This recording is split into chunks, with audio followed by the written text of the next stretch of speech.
Go like this. There you go. Did you get red when you hit it? Yes. Did the volume go red? Yeah, and my nose too. Yeah, well, there you go. Okay, today is November 11th or something like Yes, that. it Yeah, is. my name's Tim Damrock, and this is Georgina Speaks. And I'm here today with Martin Nash. As always, grateful to be here. Hello, folks. And we're here to discuss the latest developments. Mostly today's subject is the developments of the shoreline, the action committee, whatever the hell they call that thing that they're doing along the lake there. Yeah, I'm not sure what they're... Yeah, me neither. They call quite a few things. Yeah, yeah. I didn't say the people involved. I said the actual thing. Yeah, Okay. right. So, a couple of housekeeping items for Georgina Speaks, my podcast page, and it's. I released a song last week, the one I said I had coming from Cuba, and called "Bang Bang." You can find it on the Georgina Speaks podcast page. I've plastered it all over Facebook. And the second thing is, I've started a world tour. Believe it or not, actually a virtual world tour. John Connors and I are doing a presentation, country by country, in Facebook of our "Thank You Bob Dylan" song. Because I've got really good reviews from that around the world, about 60 countries. I've read them over the time. Yeah, okay, and so it's been a lovely experience, and so I've just wanted to see if I could get it to the maximum exposure, and Facebook has a program for that. So that's the John Connors, Tim Damrock World Thank You Bob Dylan Tour, virtual.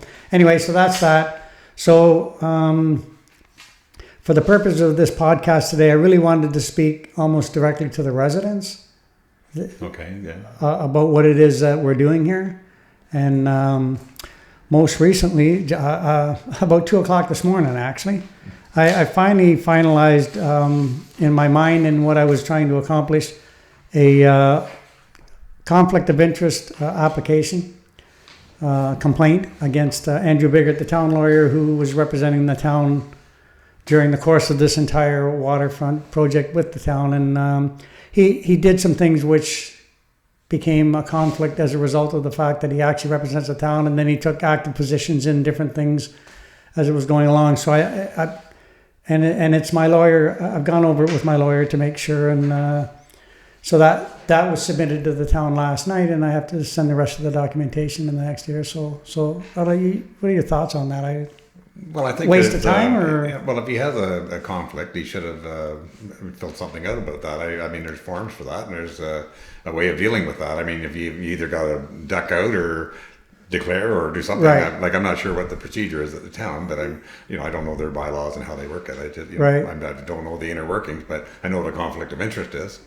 Yeah, and clearly he does too. So. Everybody involved does. I have no idea how they could allow that sort of thing to transpire because there were such eager beavers on that particular subject in other areas. So, and I will not go there.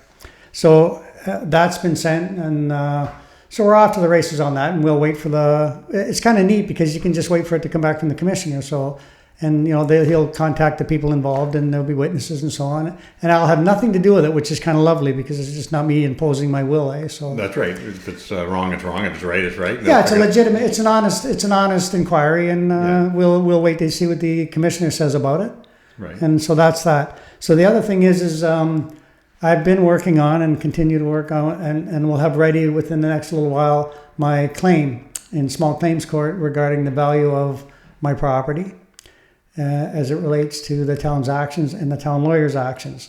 Right. And namely their medieval proclamation that we own everything. That's how they do it now. Like, we own everything, so. Yeah. Yeah. And if you don't play ball, we're going to rip your boathouses down. Well, I don't know how did we get to an ownership subject on this thing to begin with. I thought it was a quieting of title thing, and then I just was reading the letters. Yeah, I was wondering, how did you make it? Did you read the letters I asked you to read? I read the letters. And so, is it all clear now? Well, no, it's not clear. No, yeah, so I kind of, that was my thoughts on it. It's not very clear. Well, he backtracked a bit and said, well, we've got to look at every individual property and everything else and all that. Right. And then he comes out with all his recommendations to how to get them, how to make them pay, either buy or do something with it. Right. And if they're not cooperative, then you can put no trespassing signs. And I saw, I looked at the minutes of the meeting and I said, well, you went from, we got to figure out whether we, what we're doing here to here's what we're going to do or here's what an action you can take. Right. And I'm not sure. I think that might have been a bit premature in that whole subject. You think? Yeah. Holy Jesus.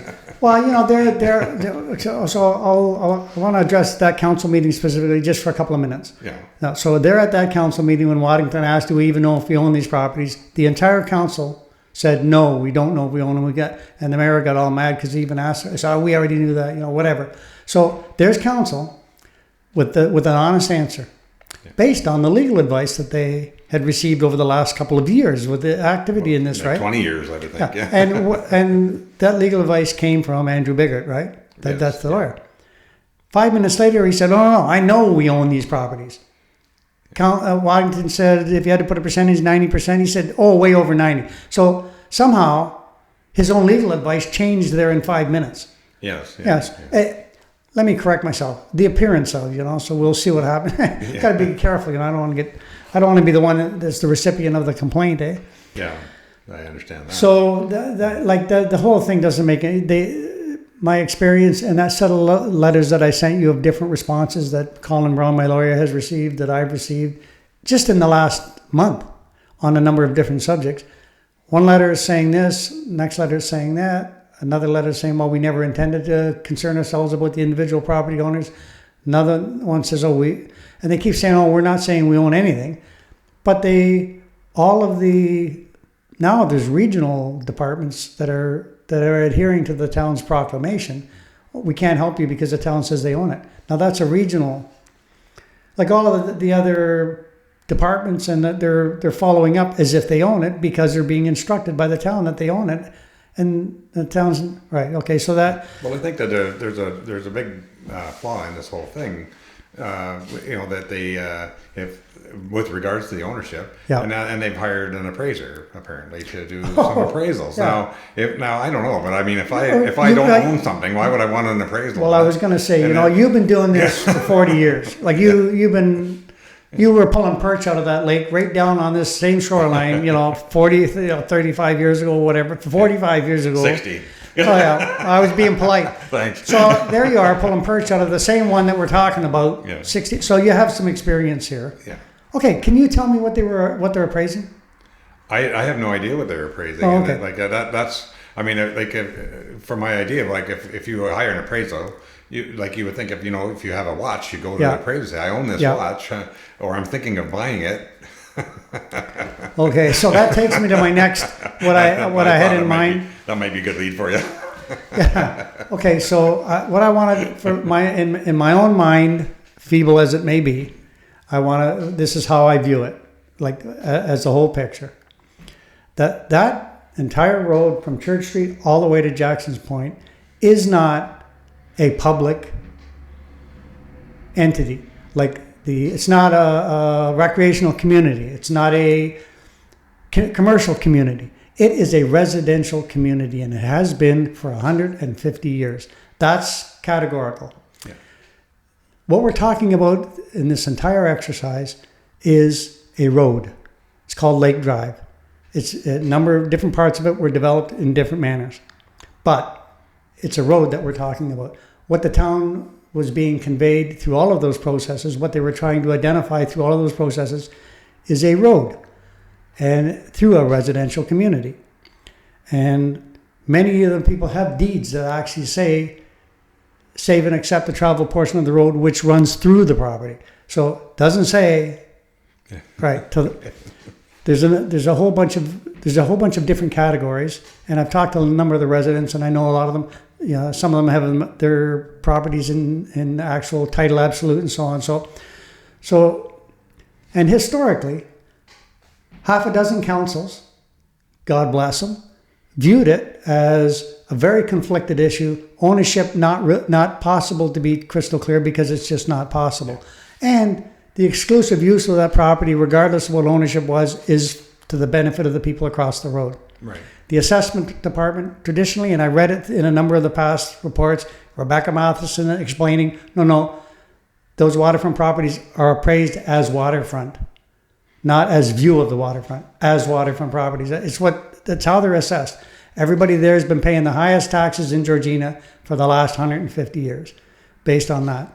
And so if you look at, they're developing a road, what's the purpose of a road? What is it, what they were trying to accomplish in the Smalley survey, in the 1838 report, quarterly report? That's what we're talking about here. What were they they were trying to establish a road. So it's always been, that's what we're talking about. Nobody ever said anything, view of the lake, we got to save our lake. This has nothing to do with any of that, number one. Number two, it's a private residential community. People love it for that reason, and that's why it's always been so quaint. It's nice to go on a Sunday drive up through there, and it's a Sunday drive. It's not a day at the beach, and it's not public property. Even if the town owned it, subject to all of the easements and restrictions and the use of the people across the road. And if you read all the past reports, all the staff members, Bob McLaughlin, Rebecca Matheson, planning down when she was the CAO, even when Ann Grant probably begrudgingly admitted, well, yeah, actually, there's some real big problems here with title. So, but the jest has always been, okay, it's a road, so what are we trying to accomplish here? The town has a certain amount of deference that is owed to it in law to run their corporation, and the roads are part of that. Yeah. And McLaughlin addressed it in the best way always. He identified, okay, we're not here to mess with the people's property, but we have to be able to maintain our road. We have to, for daylighting purposes or whatever, we have to have restrictions on heights for the fencing. The fencing has to be placed back. There's parameters where the fencing can go. For logistical purposes for the town, to be able to run their town, to be able to maintain the road. And safety as well, I'm sure. Well, yeah, safety is the biggest issue. So, and McLaughlin, on a number of occasions, because he was there through it all, identified that honestly exactly as it was. And the town lawyers in those days agreed with him and stated it, a number of them over the years. And then they keep quoting the Rusty Russell legal opinion in terms of the definition of the road or the identity or the lines of the road. And even Rusty Russell himself, subsequent to his report, when all this hullabaloo started going on, stated, no, it's just an opinion subject to debate. I would invite that. So every single person involved up until, and Andrew Biggert must be a hell of a lawyer because he figured it all out, and all those people were wrong actually, what he figured out. So council needs to get back to some proper and logical goal here, like in terms of just saying that we own everything. They shouldn't be appraising properties that they don't own or that they haven't proven that they own. Yeah. They probably own some of them, and that's fine. Yeah. Their ownership will be relying upon, number one, and number two, they can't, just in law, they cannot tell people, they can't put a fence up and tear somebody's boathouse down that got a permit from the ministry. Anyway, I don't want to rant and make this a really complicated deal, but here, the bottom line is that the town is so far off on this, and it's that lawyer who's told them that they're okay to be so far off on this. And the purpose of doing it is they're trying to get it into public domain so that they can use the excuse of, in the public interest, we have to answer to the... No, you don't. You don't have... The guy that has a house down on Walter Drive, if the town decided they wanted to do something with his property, they couldn't say, well, the public interest. It's private property. This is property with private restrictions for all of the private people. It fits the same category. You can't exclude it. So that's my rant. Yeah. I've been immersed in it for a while, and I'm trying to really say, am I being an idiot here? Like, am I right or am I wrong? I talked to the lawyer, I talked to all the people involved, I talked to the residents and committee members, and this is just wrong. I'm filing my claim. The claim that I'm going to file is for the diminished value of people's property as a result of the town's actions and Andrew Biggert's actions, and him and his law firm will be named as a defendant in that claim. Well, so I can imagine if they... I was going to ask you, am I like crazy? Well, no, I can just bring up an example of, say, someone who does have title, absolute or confirmed their title somehow, right? And but the next door neighbor hasn't done that. I mean, how is that? Like, how can you even do anything? Well, about they can't. That? I mean, and then that just muddies that whole water around that. I spoke, and And so I think you're right. It's a community, and it should stay as a community the way it is. And the town needs to assert, whatever the rights they are to Right. make it safe, and the roads and the fences, and Yeah. like they do have to. They regulate all kinds of things in the town. That's what their Yeah. job is to make sure that lots of the houses are brick or siding, or they have site plan controls on everything. Okay. And so they control a lot, and in this case, they need to control what's going on in there. But but they have to respect the community, I think. Right. Yeah, So yeah. why don't we talk about some friends of ours? Okay. All right. Dan Fellini. You know Dan. Yeah. Yeah. Dave Neeson. Waddington. Rob Grossi. Yeah. Dave Harding. I know Dave for years ago. So they're.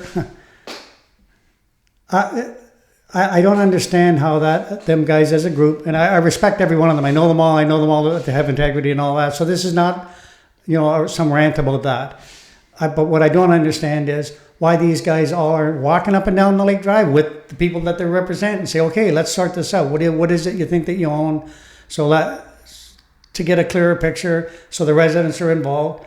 And then when they finished with, if they'd been doing that for the last 3 years instead of having that idiot, the respectable Mr. Biggert, giving them their marching orders and telling them they can't, people conflict of interest. There's no conflict there.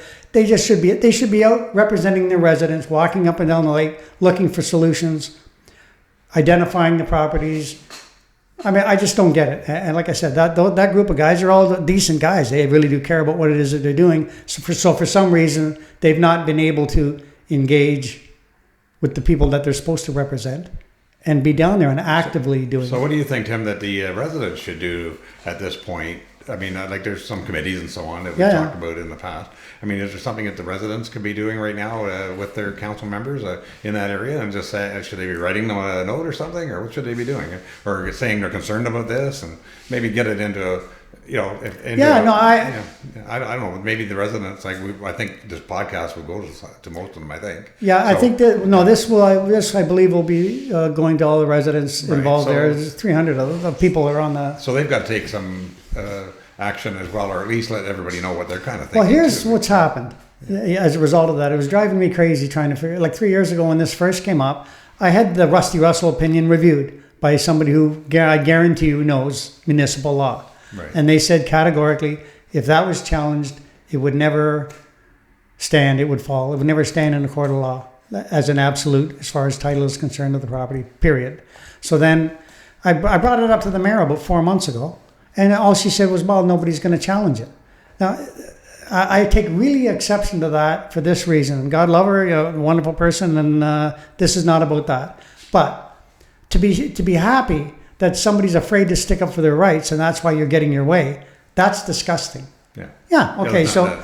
And I'm not phrasing it in the most negative way possible. That's what's going on. Yeah. Okay. So that's that issue. And in that same, somehow the way the council's being run, all these people somehow the actual councillors are being divided from the people that they represent, and so then. The divide that's caused by that is what this is slipping through, and it's wrong. That's what I'm thinking. I mean, if the residents, can let it be known that they're concerned about this to their council member. I mean, the council member. That's why we have all these councillors, is that they can look after particular parts of. Of course, where they are, be there for their people. This kind of nonsense has actually been going on in recent years. Every time a contentious issue comes up, all of a sudden the people most involved, councillors, have a conflict of some kind, so they're not participating, so they're not actually representing the people that they were elected by. That's common in politics anyway. Well, it's a game. I don't play it very well. It's no. Airbnb is like bullshit. Sorry, I don't want to say what I think that actually stands for, but anyway, so right now, as far as the residents are concerned, I'm fine. I'm perfecting my claim for small claims court regarding the diminished value, and it's the only question that's going to be in that claim. Did their actions diminish the value of my property? I have a half a dozen other people that are submitting the same claims, their own claims at the same time I do, and then we're coordinating on our documentary evidence and all that stuff. And the town lawyer Andrew and his firm will be named for their actions in terms of how it's diminished the values of the properties as well. So that'll be that question being answered there. Well, it'd be good to see what somebody has to say about that. Well, so if you're a resident, I'll be sending out a request for letters from each resident, Okay. all 150 if you want. Yeah. Send me a letter that identifies your property and identifies the ownership circumstances of the lakeside piece in front of you. Some have actual deeds. Some are title absolute and land titles. Some just have a deed in registry that they got when they bought the property. On those deeds, the town lawyer says, well, go speak to the lawyer because he was wrong. Yeah, well, of course, St. Andrew knows, right? So anyway, so there's those that have a land registry. There's some that not sure, but they've had the exclusive use of it forever. And I wanted to clarify one other thing too, because the town lawyer, pretty rude actually, because everybody's pretty polite to him, but he says, well, go talk to your lawyer because he misinformed you. The lawyers didn't misinform anybody. What the lawyers told people is ownership on the lakeside part is so complicated that it's not possible to get a clear title designation at this time.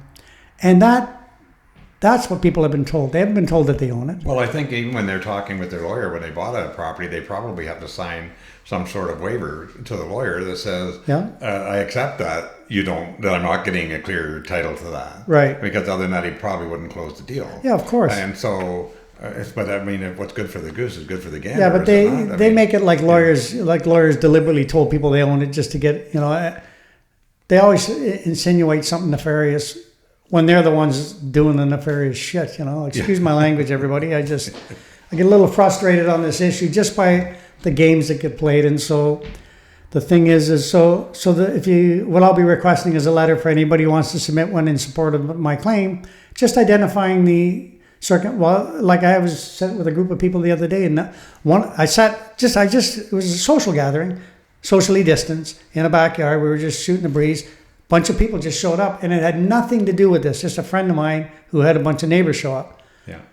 One guy had an actual deed in land registry that wasn't, and this I didn't even know this when I showed up here. The other guy has a waterfront piece for which he has an actual second tax number. Yeah. And the other one just belonged to a common strip across the road that there's a number of people had the right to use. Yeah. So I mean.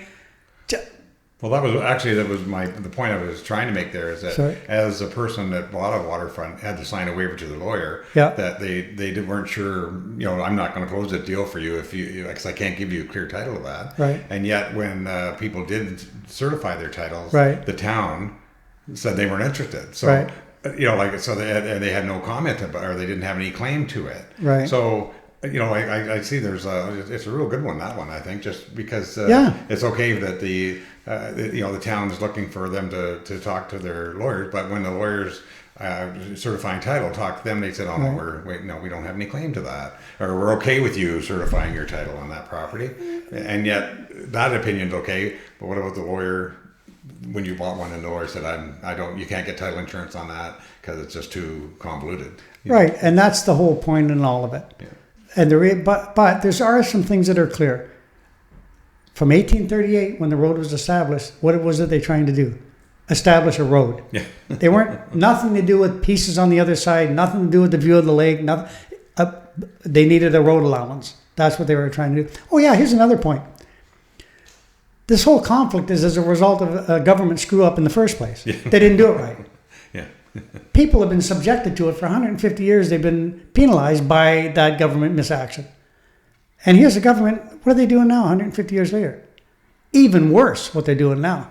Yeah, they're trying to use the original screw up as an opportunity to fence your property off and tear your boathouse down, right? Yeah, okay, so I thought maybe I was not looking at that right. Okay, so... well, no, it seems to compound itself, with regard to that. So we are moving ahead, where I'm going to do the small claim on behalf of myself and a number of other people. The residents, that they could send me a letter, and I'll send out. And all I want is just the odd circumstances. I don't need you to say you own your property. If you're not sure, just say I'm not sure, but these are the circumstances. This is the discussion we've had. And it's, if you look at the past writings of like Bob McLaughlin, Sue Plamondon as the ex-CAO, past meetings, Grossi was most of them. He was involved in some of the past stuff. Linton, Lecker, Monteith offered an opinion. Loopster and Nixon who was a past lawyer, offered an opinion. 2 or 3 town lawyers made it very clear the town can't stop people from using that property. It's theirs to use. So the town has got to stop talking about public domain, because it's not. And that'll be... I'm just trying to think if there's anything else I forgot to rant about. Well, I don't mean to get so it's a very complicated issue, and it's very hard to make it concise, but always been and always will only be a road. That's all this is about. Yeah. The town's involvement is only for their right to maintain that road. That's it. For 150 years, that's all that legally exists. Everything else they've attached to, we got to save our lake and the view of the lake and, the public interest. Residential community ever since. The ownership across the road, complicated and ambiguous at best. And even if the town owned it, it comes with the restrictions. And then they throw up the red herring of squatters. There's no squatters' rights in municipal property. But you got to prove you own it before you can say there's no municipal rights. Number one. Yeah. Number two, we're not talking about squatters. We're talking about people that have used it with permission. That's not a squatter. That's a contractual arrangement, verbal or otherwise, and it's all through the documentation through the years. So they have a contractual arrangement over 150 years that they're the only ones that can use it. And now the town is trying to say, well, we can fence it off, and they can't legally. There's another legal principle called legitimate expectation, and any judge will uphold it, and that is how they've behaved in the past. You have the legitimate expectation they will behave that. Andrew Biggert, I don't remember it in his report, him mentioning anything about that. No. Number one. And number two, there's another legal principle, and it's called balance of convenience. One of the most compelling ones, actually, in the law today is balance of convenience, and that means weighing it all up. Sure, they may even technically be able to say that they own it, but they can't say they own it without all of these restrictions. And the exclusive use, what was the original intent when they were to build a road? Did it have anything to do with the use of the lakefront side? No. That's all been added by, and anybody who's addressed it for like the last time recognized it for what it is, a big pain in the butt. Yeah. But not ownership. Yeah. Yeah. Okay. Sorry. Yeah. What can I tell you? Sorry for ranting, guys, but I've been trying to get this very clear in my head. I really appreciate that. I rant to Martin about every other day for about 20 minutes, just to get it out of my head. But this has become. It always has been, but it's become a very serious matter because council, I believe, with misguided legal advice, they're deliberately trying to march it into the domain of public. So as soon as they get it there, they can say, well, we have to answer to the public. Even when council tried to raise objections, so they throw it in the hands of the lawyer. He changes his legal opinion in midstream, right there right before your very eyes. Like all of a sudden his opinion's, oh no, we know we own it. So there he is interfering with council, trying to have an intelligent conversation about it. He wasn't having that. He just stopped that right away, right? Yeah. Yeah. Okay. So because that's what he said I looked at the minutes. And yeah. It's right in the meeting. Yeah. No, there's Council Waddington asking, why are we spending money on these if we don't know we own them? Council was about ready to have a conversation. He didn't like it, so he jumped right in, took charge of the meeting, and. For the people who haven't saw the minutes, you have them in writing here. Yeah. Maybe you could just flash them up on the. Can you flash them up on the screen? Let me see if I can find them. And I just read them. You give them to me. Yeah. Okay. Oh, here we are. And all I'm saying is that if you just just the minutes, and people can freeze the screens right at home. They can, well, you know what? I'll post this. Oh, okay. I'll post this. I'm going to edit this video. Okay. At the end of this video will be the infamous public proclamation of Andrew Biggert. We'll actually have, like medieval times. I might even get someone to come out and open a scroll, and then and quote him, hear ye, Madam Mayor and the.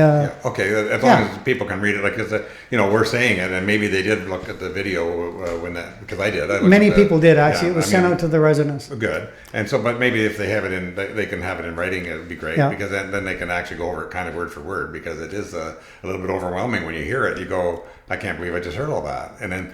But it was nice. I just read it again. So anybody who watched that has gotten back to me was pretty disgusted at what transpired there. Right. Number one, and public proclamation. Ownership by public proclamation is kind of a joke. Okay, so if you can post that, I think that'd be a great thing. If people, lots of people can read things better than even this podcast thing. So. Yeah. Okay, so that covers most of it, and we're good. This has become a really serious matter. It's getting down to the final strokes here, and I just wanted to address that one more time. Residential community, period. 150 years, it's a road, that's it. Town's input, maintain your road. They have a right to do that. Like all those issues that have been properly addressed by past councils, by past legal advice, many lawyers, many past councillors and mayors, and only now. Why all of a sudden?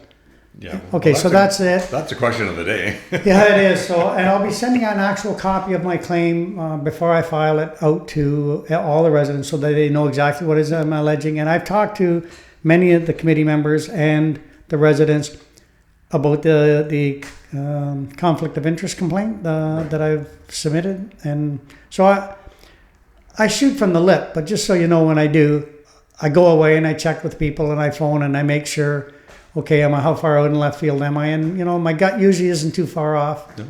Anyway, so thank everybody for your time. I really appreciate it. And Martin and I will be back to you again real soon, I'm sure, as soon as something happens. And I sent the conforms up to the town today, so hopefully Dave and Rachel and the mayor will get together and maybe come back and come up with some kind of a... Yeah, solve it without all this crap. Yeah, sorry about the misunderstanding. Can we just get back on track here? Nothing would make me happier. Then I could get into the kitchen and cook them some cherry cheesecake. What do you think? Yeah, I think that's a good idea. I think so too.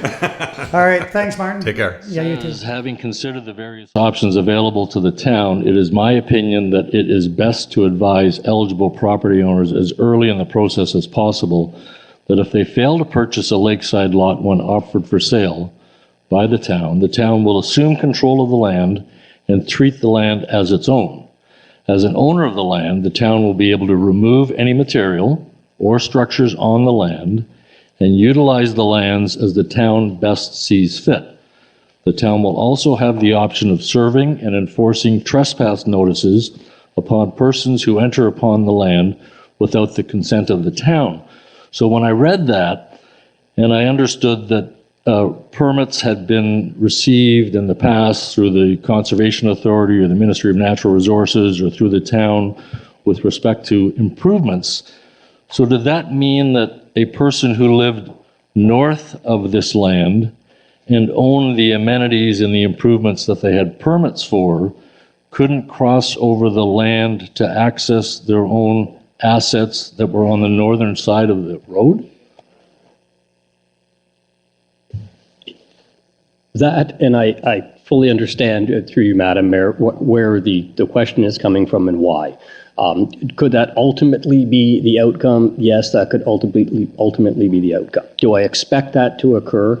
No, I don't. And again, this is written in the context of, reading from the sentence, advise eligible property owners as early in the process as possible if they fail to purchase the lakeside lot when offered for sale by the town, that ultimately the town will need to take control of the land that it owns if it's not dealt with.